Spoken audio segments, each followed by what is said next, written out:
그래서 2장으로 드디어 좀 넘어오기는 했습니다. 그 실사하는 데 있어서 첫 번째는 기업 조직의 안정성 및 투명성 평가 영역이라고 해서 보게 되는데요.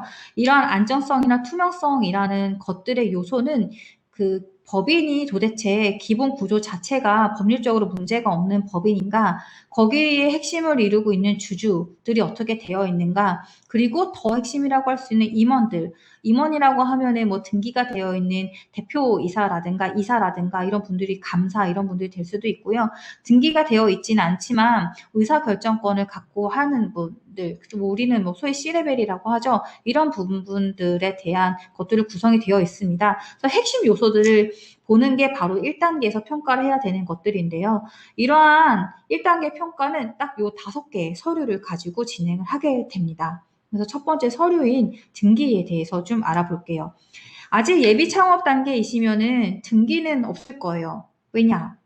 법인이 생겨야지 등기가 있다라는 얘기인 건데, 법인의 설립은 상법에 등기를 하면은 설립이 된다라고 되어 있습니다. 그리고 우리가 여기에서 기본적으로 좀 알 수 있는 부분이 법인이라는 게 법에 의해서 탄생된 사람이라고 생각을 하면 되기 때문에, 예비 창업 단계에서는 지금 계시는 대표님들이 개인 사업하고 내가 결국에는 그러니까 회사 사업체의 의사이고 사업체 자체이지만, 그러니까 권리 의무가 모든 게 다 개인에게 돌아온다라는 거였지만, 법인 설립이 되게 되면은 법에 의해서 새로운 사람이 하나 탄생이 된 거고요. 대표이사는 어때요? 법인이 탄생되긴 했지만 눈에 보이지 않잖아요.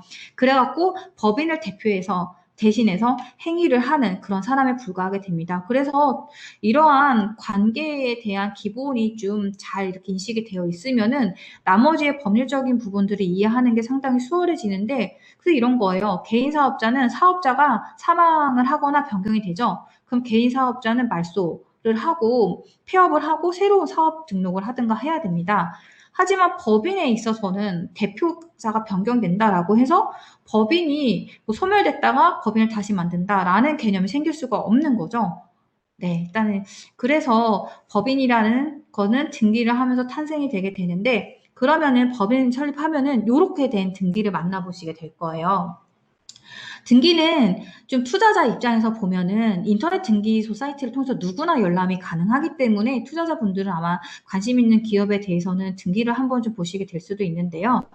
여기서 포인트는 누구든 열람 가능하다라는 겁니다. 왜 누구든 열람 가능하게 해놨을까요? 그만큼 등기에 나와 있는 내용들은 모두가 알아야 되는 내용들이라는 거예요. 모두에게 공개돼야 되는 내용들.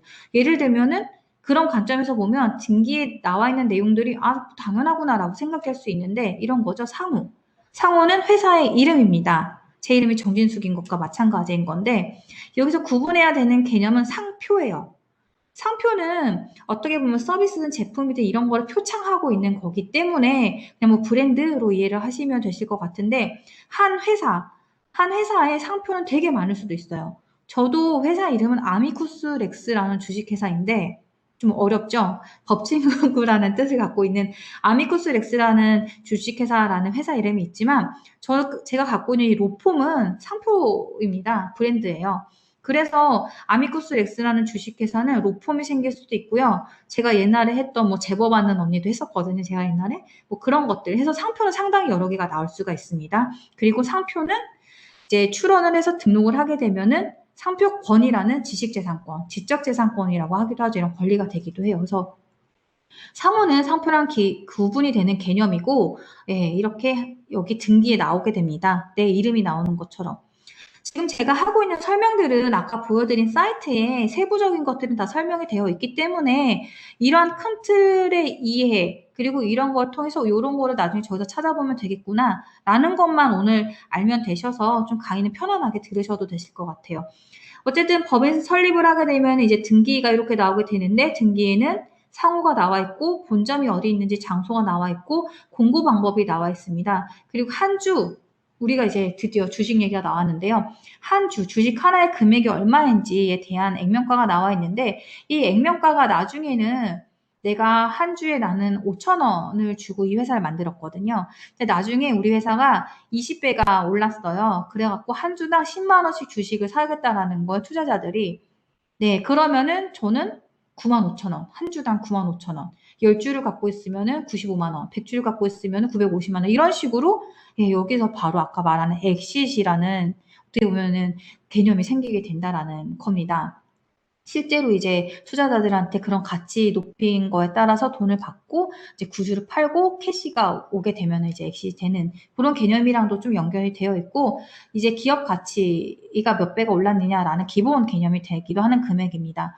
그 다음에 주식회사로 설립하면 주식을 발행할 거잖아요. 여기서 포인트는 발행할 주식의 총수입니다. 이 회사는 얼마예요? 100만 주를 발행할 수 있죠.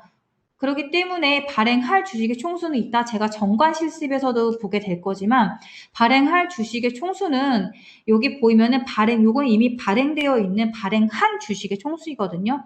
그래서 만약에 이 회사가 발행할 수 있는 주식의 총수가 아주 뭐 시플하게 100주라고 해요. 뭐 이런 경우는 실제 없습니다. 그냥 극단적으로 이해 편의상 말씀을 드리는 건데 100주인데 여기 본 주식을 이미 발행한 게 100주인 거예요. 그러면 어때요? 딱 등기를 보는 순간 이 회사는 더 이상 발행할 수 있는 주식이 없어요.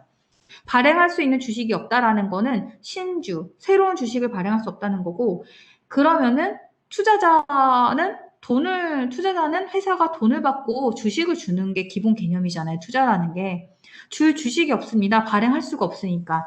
이런 이슈가 발생할 수 있어서 등기를 딱 봤을 때 얘네는 100만 주를 발행할 수 있는데 지금 현재 뭐 보통 주식이 얼마, 뭐 밑에 뭐 우선 주식도 나올 거예요. 우리가 말하는 뭐 상한 전환 우선주, 뭐 종류 주식이 있거든요. 뭐 그런 게 몇 주, 뭐 이렇게 되어 있으니까 아직까지는 발행할 수 있는 주식에 캐퍼가 있구나라는 것들을 이해할 수 있게 됩니다. 등기를 보고요. 그다음에 이제 자본금의 액은 아주 중요한 개념입니다. 한 주 주식 발행, 그러니까 회사가 현재까지 발행한 주식 수에 한 주당 금액을 곱한 게 바로 자본금액이 되는데, 이 회사는 예를 들면 2,000주를 발행을 했어요. 보통주를 2,000주를 발행했는데 한 주당 5,000원이잖아요. 그렇기 때문에 자본금이 1억입니다. 그리고 또 여기서 보면 재밌는 게 1억인데 여기 뭔가 2억으로 막 늘어났잖아요. 그러면 자본금이 늘었다는 얘기고 자본금이 늘었다는 거는 우리는 이 회사는 증자를 했네?